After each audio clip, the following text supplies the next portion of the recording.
আসসালামু আলাইকুম। সবাই কেমন আছেন? আশা করি আল্লাহর অশেষ রহমতে আপনারা সকলেই ভালো আছেন। আমাদের আজকের এই গল্পের নাম রেশমিপুরীর আসর। এই গল্পটি লিখেছেন লেখক আরিয়ান অভি। আমার নাম হাসান, আমার বাড়ি সিরাজগঞ্জ। আমি সবসময় ঢাকায় থাকতাম পড়াশোনার কারণে। তবে এবার মাস্টার্স কমপ্লিট করে গ্রামের বাড়িতে আসি বেশ কিছুদিনের জন্য। আমি দেখতে মাশাআল্লাহ খুব সুদর্শন ছিলাম। যেমন ছিল আমার গায়ের রং, তেমন ছিল আমার বডি ফিটনেস। এই জীবনে আমি অনেক মেয়েদের কাছ থেকে প্রেমের প্রস্তাব পেয়েছি, কিন্তু কথায় আছে না, সবার সব জিনিসটা ভালো লাগে না। তেমনি আমার এই প্রেম জিনিসটা খুবই বিরক্তিকর মনে হতো। আমি বই পড়তে খুব ভালোবাসতাম, বিশেষ করে গল্পের বই পড়তে।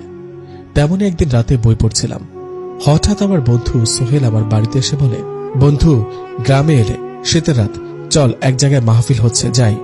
আমি শুরুতে না যেতে চাইলেও সোহেল অনেকটা জোর করে আমাকে নিয়ে আসে। আমি সোহেলকে নিয়ে আমার বাইকে করে রওনা দিই। মাহফিলটা ছিল আমাদের পাশের গ্রামে। আমাদের গ্রাম থেকে পায়ে হাঁটা দিলে আধ ঘন্টা লাগে সেই গ্রামে যেতে। মাহফিল শুরু হবে রাত 9টায় আর শেষ হবে রাত 1টা বাজে।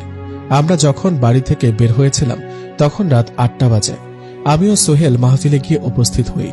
মাহফিল শুরু হয় 2-1 ঘন্টা আমি মাহফিল শুনি। আমার কাছে মাহফিলটা খুবই ভালো লাগছিল। রাত তখন 11টা। সোহেলের বাড়ি থেকে একটা ফোন আসে। সোহেলের ভাই সোহেলকে ফোন দিয়ে বলে, ভাইয়া বাড়িতে চলে আয়, মায়ের শরীরটা কেমন জানি লাগছে। সোহেল আমাকে বলে, চল দোস্ত বাড়িতে ফিরে যাই। আমি তাকে বলি, তুই চলে যা, আমার ভালো লাগছে, মাহফিলটা শেষ করে তারপরে ফিরব। সোহেল আমাকে বলে, তুই ফিরতে পারবি তো, ভয় পাবি না তো? আমি তাকে বলি, আরে বেটা, আমি তো কিছু বছরই ঢাকায় ছিলাম, কিন্তু ছোট থেকেই তো গ্রামে বড় হয়েছে নাকি।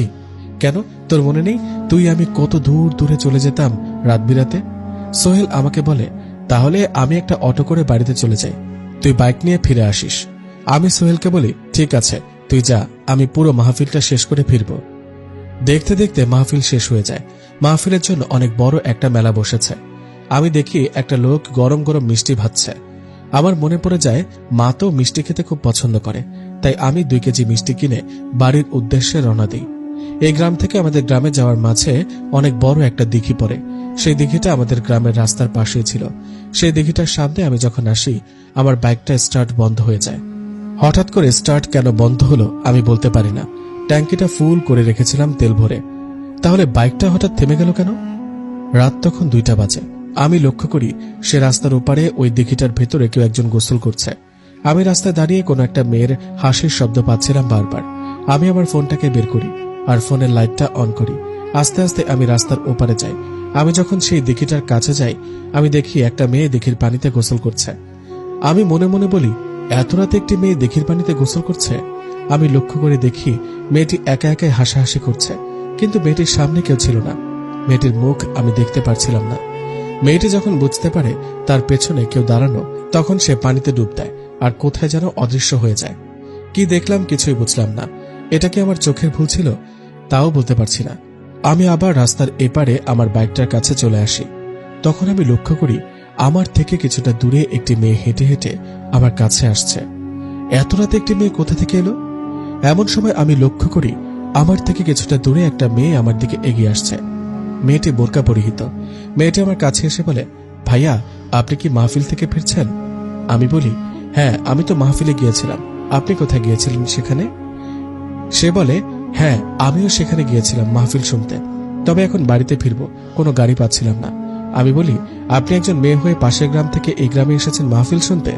মেয়েটি আমাকে বলে, এখানে আমার মামার বাড়ি ছিল, তাদের বাড়িতে থাকার কথা ছিল আমার, তবে মামা মামিকে নিয়ে একটু ঢাকায় গেছে।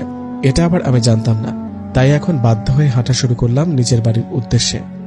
আমি মেয়েটাকে বলি, আমার বাইকটাও তো কি যেন একটা হয়েছে, আপনি কি আমাকে আপনার সাথে নেবেন? দেখেন আমিও আছি, আপনিও আছেন, আপনি সাথে থাকলে একটু সাহস থাকবে। এমনিতে আমি এত রাতে একটা মেয়ে একা একা যাচ্ছি, আমার খুব ভয় লাগছে। আপনি কি আমাকে আপনার সাথে নিতে পারবেন ভাইয়া? আর তাছাড়া আপনাকে দেখে ভদ্রবাড়ির ছেলেই মনে হচ্ছে। আচ্ছা, আর আমার বাইকটাকে একটা গাছের সাথে লক করে রেখে দিই, সকালে এসে এটাকে কিছু একটা করব। আমি আর সে মেয়েটি আমাদের গ্রামের উদ্দেশ্যে হাঁটা দিই। আমি মেয়েটির কাছে জানতে চাই, আচ্ছা আপনি কোন বাড়ির মেয়ে? তবে মেয়ের যে কোনো কথা বলছে না। মেয়েটি একধানে আমার হাতের রাখা মিষ্টির প্যাকেটের দিকে তাকিয়ে আছে। মেয়েটি আমাকে বলে, আপনি বোধহয় মিষ্টি কিনেছেন তাই না? আমি বলি, জি, আমার আম্মু মিষ্টি খেতে খুব পছন্দ করে তাই। মেয়েটি আমাকে বলে, কিছু মনে না করলে আমি সেখান থেকে একটা মিষ্টি খেতে পারি? আমি খুব অবাক হই, এভাবে কেউ কাউকে বলে না বা চায় না কিছু। আমি তাকে বলি, হ্যাঁ অবশ্যই। আমি আমার হাতের মিষ্টির প্যাকেটটা ধরি। ওই মেয়েটি থাপা দিয়ে মিষ্টির প্যাকেটটা তার হাতে নিয়ে নেয় আর পাগলের মতো মিষ্টি খেতে শুরু করে। মিষ্টি খাওয়ার ধরন দেখে আমি বুঝে গেছি এটা কোনো মানুষ না, কারণ সে যখন মিষ্টি খাচ্ছিল আমি লক্ষ্য করে দেখি তার চোখের রং এখন পরিবর্তন হচ্ছে, আর আমি খুব ভয় পেয়ে যাই। আমি সেখান থেকে একটা দৌড় লাগাই বাড়ির উদ্দেশ্যে। আমি আর পেছনে ঘুরে তাকাইনি কি হয়েছে না হয়েছে, আমি আর দেখিওনি। আমি দৌড়াতে দৌড়াতে আমাদের গ্রামের 3 রাস্তার মোড়ে এসে দাঁড়াই। এখান থেকে আমাদের বাড়িটা খুবই কাছে, কিন্তু তখনই আমি আমার সামনে সে মেয়েটিকে আবার দেখি। আমি দৌড়াতে দৌড়াতে আমাদের গ্রামের 3 রাস্তার মোচড়ে এসে দাঁড়াই। এখান থেকে আমাদের বাড়িটা খুব কাছে। আমি ভাবছিলাম কি হলো এসব আমার সাথে। যখন আমি সামনে লক্ষ্য করে দেখি সে বোরকা পরিহিতা মেয়েটা আমার দিকে হেঁটে আসছে, আমি এসব দেখে আরো অনেকটা ভয় পেয়ে যাই। আমি সেখান থেকে পালিয়ে এখানে এলাম। আর এই মেয়েটা চোখের পলকে এখানে কিভাবে এলো? এবার আমার ধারণা সঠিক হলো, এই মেয়েটা কোনো মানুষ না। সে আমার কাছে এসে বলে, দৌড়ালেন কেন? আমি আপনাকে দেখে খুব পছন্দ করেছি, আমি আপনাকে ভালোবেসে ফেলেছি। আপনার মতো এত সুদর্শন একটা ছেলেকে যে কেউ ভালোবাসবে। আমি আর নিতে পারছিলাম না, আমি সেখানে অজ্ঞান হয়ে পড়ে যাই।